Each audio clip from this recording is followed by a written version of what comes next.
very much for being part of the Digital Chameleon mobile module. First of all, I wonder if you could just introduce yourself and Mode Generation. Absolutely. Yes, Mode Generation was formed in September 2008, so just a little bit over 3 years old. And we were created to take on the market for touch-based apps. So about 3 years ago, the iPhone had only about 5% of the market. Very, very small. That's when phones had keyboards. People can probably remember that. And we said, you know, this is the future. Things are very different. How you deal with a touch-based device, we think is very important. So we started working with the iPhone. We worked with many big media companies for about 18 months and delivered lots of apps for News Limited and a few other companies like NRMA and things like that as well. But with the iPad, we saw that this is going to be special again. We saw that a lot of our customers were having the same problems over and over again with apps, which was very expensive to develop. It was hard to deliver on time, and things that were difficult, things were too difficult really, like interactivity and timeliness, analytics, reliability. So we created a platform called Oomph for the launch of the iPad, and ACP Magazines came on board as our partner for launch with Gourmet Traveller. And here we are 18 months later, we now have 50 publishers and 77 titles using our platform. That's all we do all day, every day, is work with publishers and media companies, bringing them to tablets, mostly iPad, but a little bit of Google Android as well. So obviously you're at the forefront of this technology. Can I ask you, native app or web-based app, which would you makes more sense for a brand? It's really not an either-or question. It's a pretty common question, and there isn't really a simple answer. But really nowadays people concentrate a little bit too much on that. These are all internet apps. They're all on the internet. They're using internet services. They might be bringing in Google Maps or advertising and linking out to Facebook with their apps. A lot of native apps are using HTML inside them. Basically website inside a native app. People may not realize that. So if your company or organization has some existing HTML or kind of CMS content, you can bring it inside a mobile app. So you kind of get the best of both worlds. Right now, you really, as a general rule, you probably want a presence in both. And your mobile website might direct you to an app, or your mobile website might live on its own, or the app might bring in part of your mobile website. So it really isn't an either or. It's leverage what you have, the skills you have, the content management systems you have, the advertising networks you have. You can bring them together. It's all about the internet.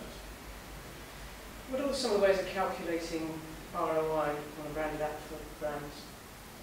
There are many different ways. You obviously have your direct ways, as in measurement of app downloads and sessions and all those web metrics we've all gotten pretty used to. You can see the engagement with your app. Then kind of the second level from there is measuring if you have social functions within your app. You can see the effect of that. If people are sharing features or content from the app out to the social network, you want to keep tracking that as the app as an originator of that kind of conversation. But a whole other way that we've been quite made aware of by some of our clients is by being a brand on iPad, you are seen as being innovative and at the forefront of your industry, and the brand's potential customers or clients want to be associated with brands who are forward thinking. So even though a third party working with that brand may not want to work with them in the iPad space, the fact that that brand has a presence on iPad makes them seem progressive, forward thinking, they want to be associated with them. To kind of sum it up, one of our partners says the iPad is the best door opener they've had for years. It's a conversation starter. Hey, look at what we're doing. The client sees what's happening, gets quite excited, and business progresses with the client, even if it's nothing to do with the iPad. So there's a huge halo effect. And really, we can't call this hype anymore because we're 18 months into the iPad. That's a pretty long time. We're about 1.5 million devices in Australia. It's truly here to stay. It's truly changing things, and its effect is felt far beyond a simple app itself. Mm-hmm. Obviously, you've done an awful lot of these apps. What in your opinion, or what have you seen makes them successful? I mean, to bring it back, I suppose, to some terminology around some of our customers, which is publishing content. I think it's being respectful of the reader or the viewer. The web is really, really ugly. Often when you read a story on the web, it's the little piece of content in the middle, and everything around it is trying to send you away from what you're reading. It's actually a fairly unpleasant experience when you compare it to what is happening in most apps, which is, you know, task-focused and respectful of the reader and content. You can really immerse yourself in the content rather than being pulled away. That, I think, is the greatest strength. Whenever apps have started becoming more web-like, they don't tend to do as well. Some of the greatest apps just are about respecting the reader and allowing you to enjoy the content, and people will stay in there longer. You know, they spend hours on these things in the evening, and you know, that's the primary difference. In your experience, how important is it to have a mobile-ready website? It's, you know, it's very, very important. I believe the current stat in Australia has something like 15%. As more and more people are, you know, snacking on mobile or on iPad, which is less about snacking, but is long session times in the evening, and it's so easy to discover content when you hit that slow loading full site, especially if it has flash. I mean, it's people just move away from it.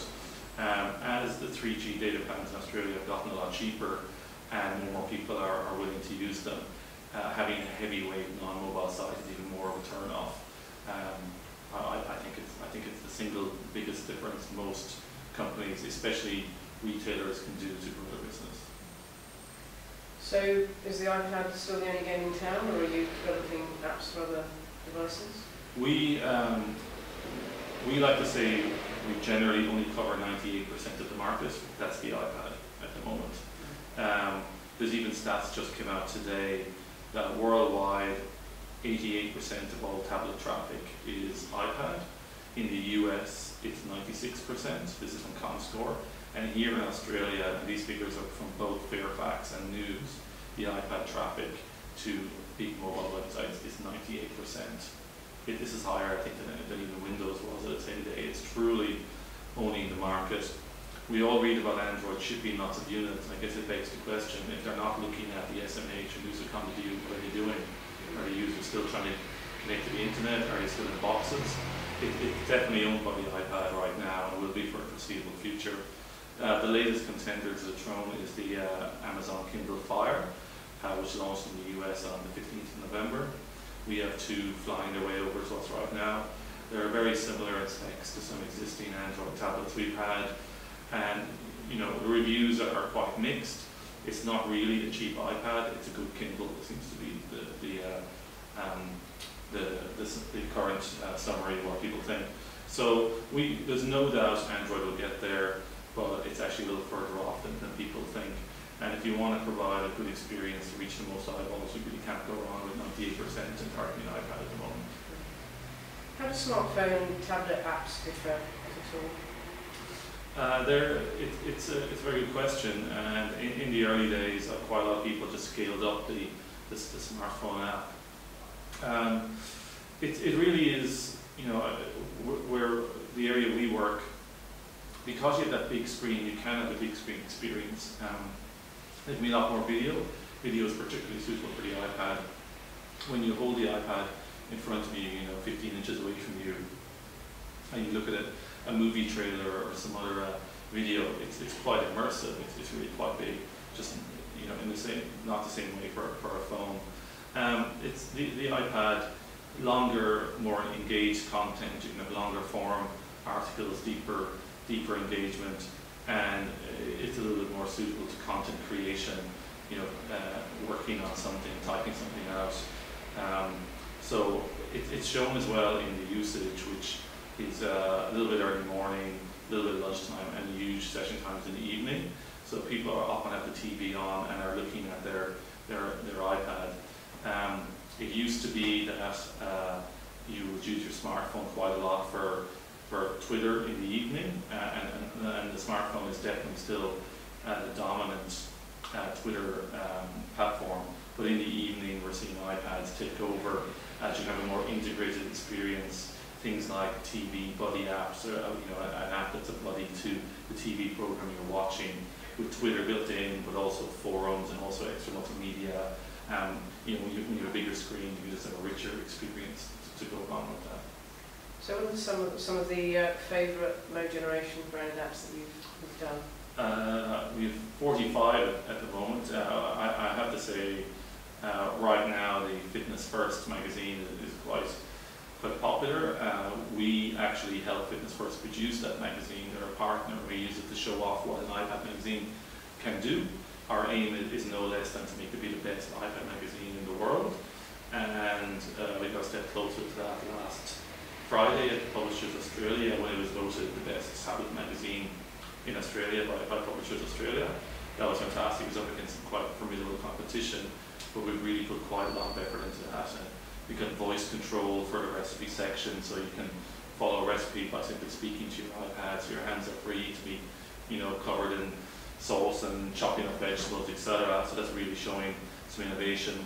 There's great interviews with people with video and Twitter feeds alongside that, so you kind of get a timelessness to the article, as well as some e-commerce around some.